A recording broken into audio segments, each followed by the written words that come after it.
Shot, what is good, guys? It is your boy SoTeeko. We are back on the block, and in today's video we're talking about how to progress in the tiers very early on and how to move up tiers quickly.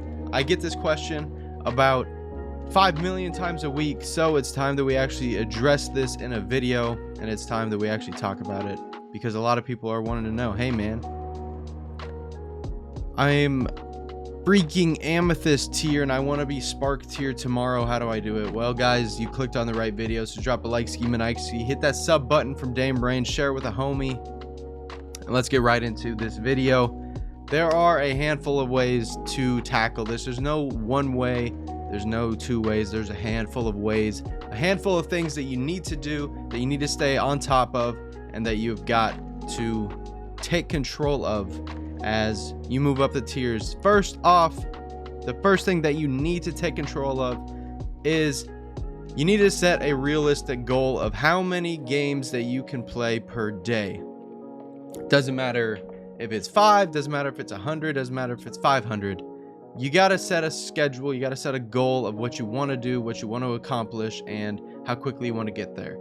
Secondly, and this is one of the easiest ones that you can do, log in every single day. You get free stuff, you get free credits, you get free packs, quite literally for opening the app, waiting 15 seconds for it to register your login, and then you are good.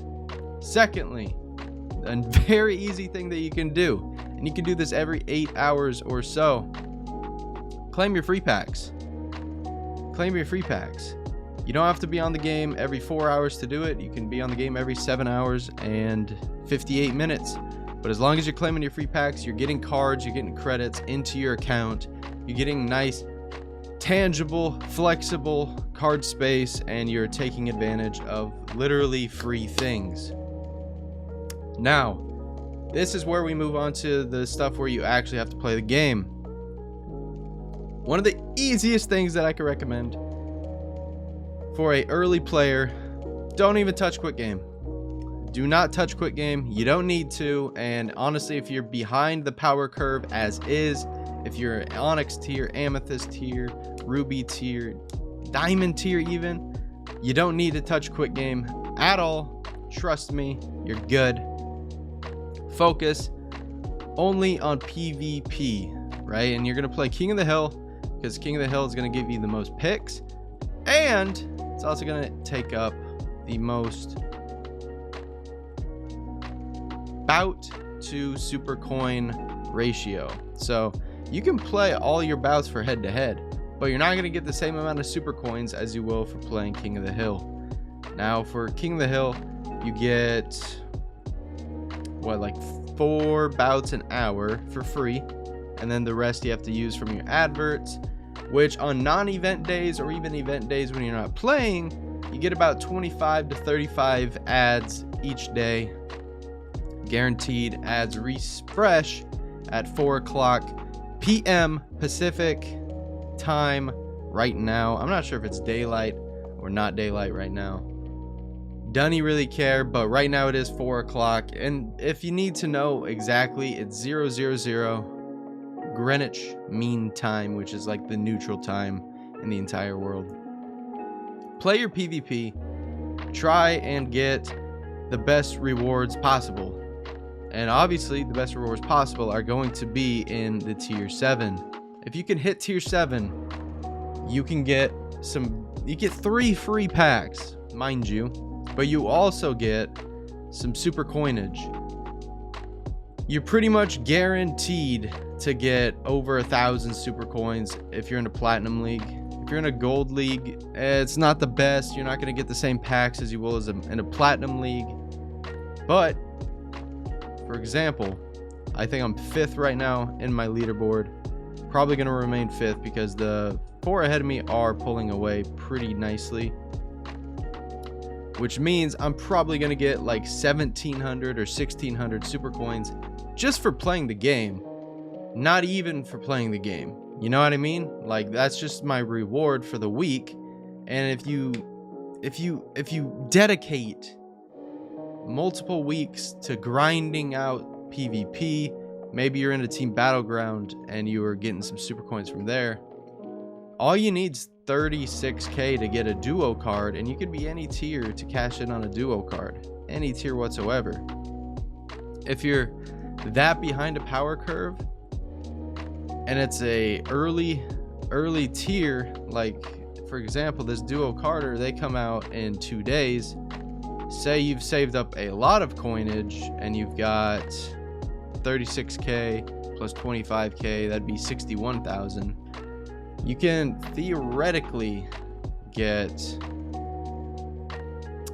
the duo bundle after they come out of the packs, after buying a solo of each, and then you're looking pretty. These used to be a lot better of a deal because they used to be 15k, but they increased the price because it was that much better of a deal to do. But let's also talk about this stuff in the superstore, right? Since we're talking about it now, if you're Onyx tier, Amethyst tier, Ruby tier, I do not advise you to touch any of this stuff. I do not advise you to touch any of this. Don't, and especially do not waste your stuff on these packs. If you spend super coins on packs, it is the worst thing that you can do because they are heavily weighted towards getting the bottom stuff, and it's based on your top 8 tiers. So I'm downtown. If I open this pack, I am 50% getting 2 perimeter players. I think it's 30% to get Vortex, 10% or like 15% at Spark, and like a 5% chance. Obviously, because it's not a money thing, they don't have to show the odds, but someone broke it down way back in the day.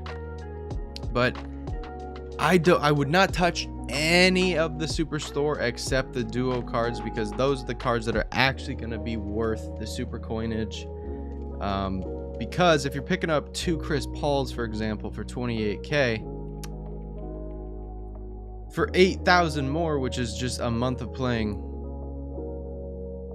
PvP, you're cashing in on a duo card, and that duo card is going to be better than any base card in the entire tier. For example, Mitch Richmond is a shooting guard small forward. He's got 42.22, 41.76, 41.52, 41.08. Tracy McGrady just ratios him. Absolutely ratios him. 248 to defense, 248 to playmaking, and even with those, Tracy McGrady is still beating him after the proc. So it's unreal to be cashing in for anything except the duo cards. Now moving back a little bit to Team Battleground. Honestly, if you're a lower tier, you can't expect to be in an upper tier TBG. You can't expect to be backpacked into an upper tier team unless you know somebody or you are given an opportunity from somebody. Just because at this day and age in SuperCard, you really aren't quote unquote active if you're not in the top tier. It's not like other games where you could be playing every day and still not be the top tier. And this CCG, for example, you really kind of have to be the top tier to be considered an active player. And even in the top tier, there are players who aren't active. So it's a very tricky term, and that's why I always throw away the term active. I don't listen to anyone who says that they are active. Honestly, if you want to keep it a buck, there are a certain thing about a profile that can tell you if a player is active or not. We're going to take a look at who's a good example. Take a look at Frankie, right? Player activity daily. Solid. Now we're going to look in his top 8.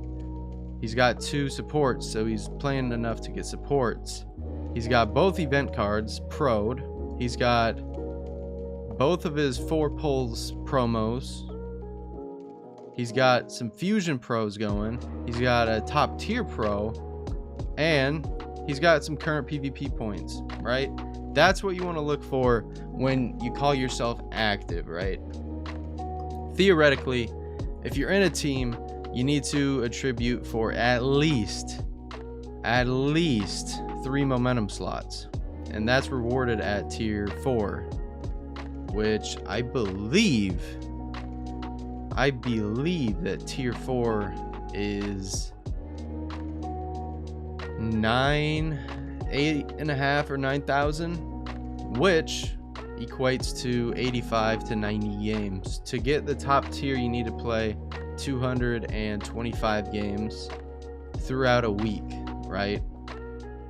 So if you're playing 225 games and you're getting 100 points a game,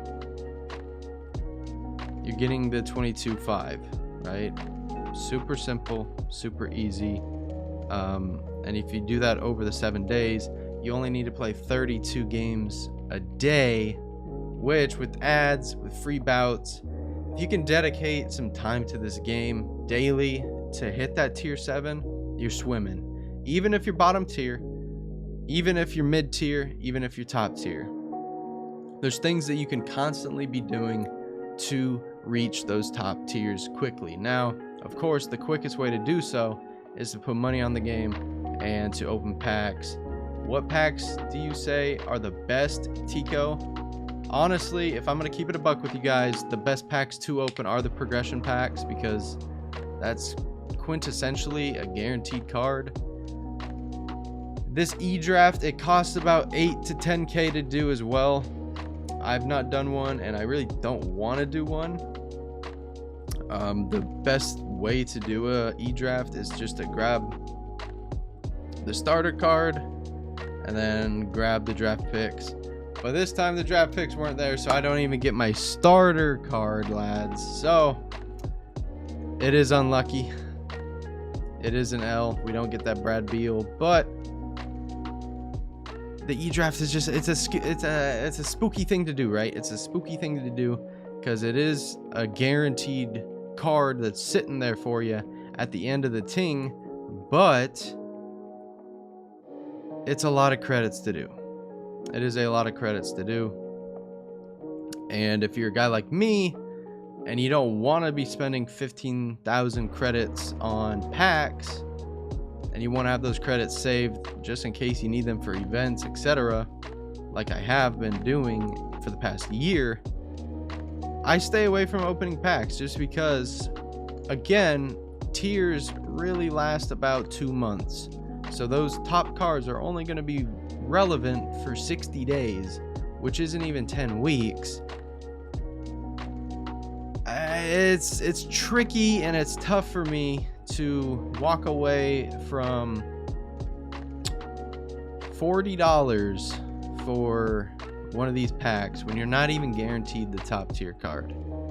You're not even guaranteed to get a downtown from this. You could get a spark, you could get 2 perimeters, you could get a vortex support, and just like that, Bosha, $40 is gone. I'm not saying don't buy packs. That's not what I'm saying. I am saying be wary of what kind of play style you want to play. Like I said, there's multiple play styles in SuperCard. There's free to play, there's casual spenders, there's spenders, and then there's whales. Whales are going to be buying everything that they can. Casual spenders are going to be picking up like the progression packs every now and then. And then players like me who are free to play only really like to use credits that I get from in-game. That's the reason why I haven't dipped under 15k credits, because honestly I have no reason to.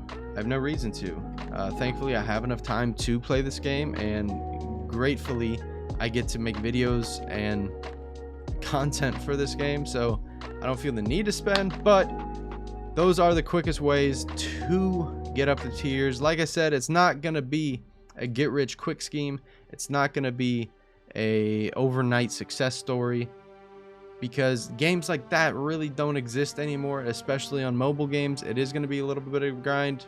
It is gonna take you about a month or two to progress to the points that you want, but the ways that you can do so are setting goals, making sure you're playing the correct amount of games that you can, and of course, follow this guide, play your PvP, get your free stuff, take advantage of promos when they come out.